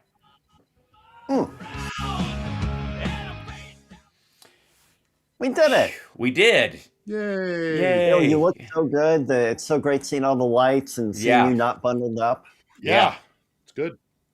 Good. Very happy for you. Good to have electricity. And I'm waiting for the other shoe to drop, but for now, we've got power. So hopefully we'll get the show up tomorrow. So I'm waiting for the second edit from my editor. We do it remotely because he lives a little bit away. So we shall see. Fingers crossed. Talk to you on Wednesday. My love to summer. Thanks everybody. Absolutely. Have a great session. Best of summer. Yes, absolutely. Yeah. Thanks so much. Take care, guys. Appreciate it. All right, we'll let him go, and Johnny Million, I will see you much later as well. Do you have rehearsals or a show or anything like that? Are you streaming anytime? I've got a show on Friday in the Rockford area, RPM Chicago. You can find us on all of my socials, and we're playing first show with me on bass. I love playing bass. It's so loud and bassy. So low and bassy. So low and bassy and loud. They call you Count Basie at this point. That's right, they do. Because they can see you counting. When do I come in? Where's the end of 4? And 4. There you go. And 4. Yes.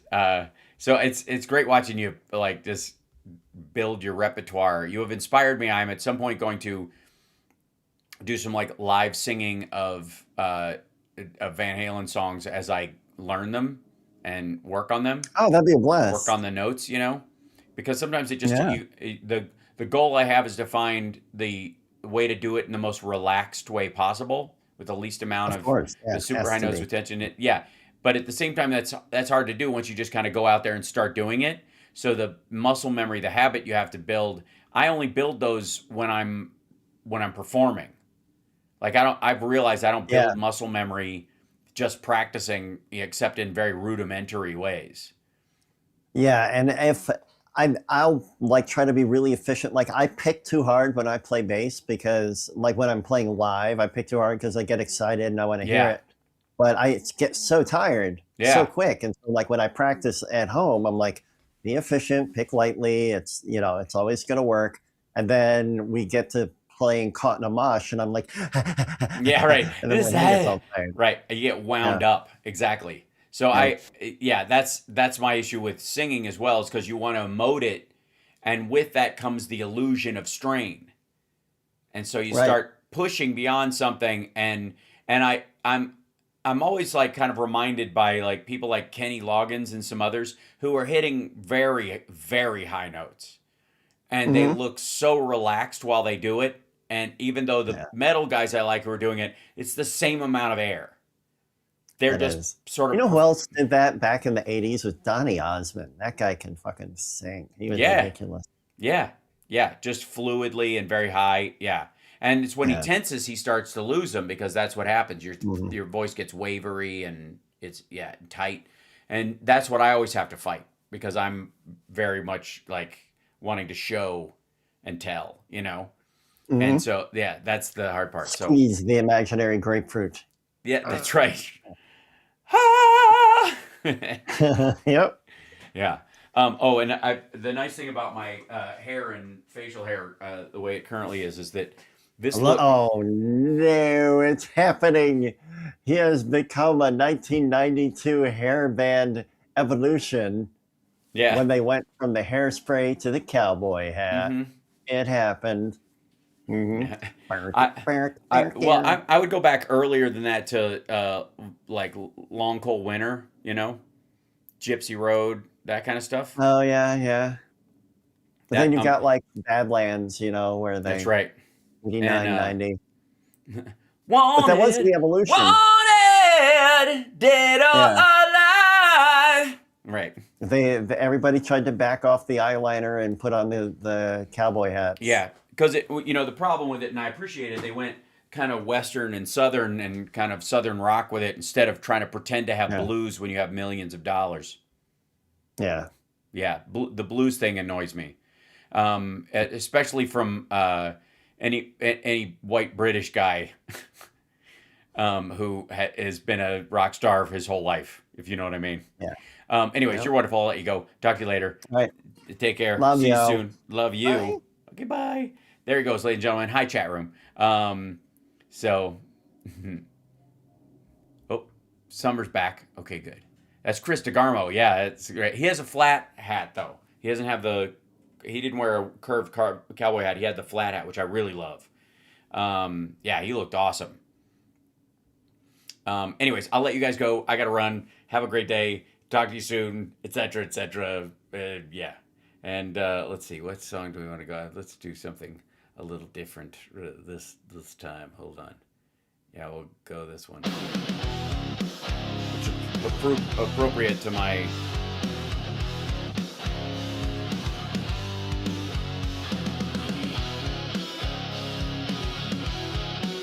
All right.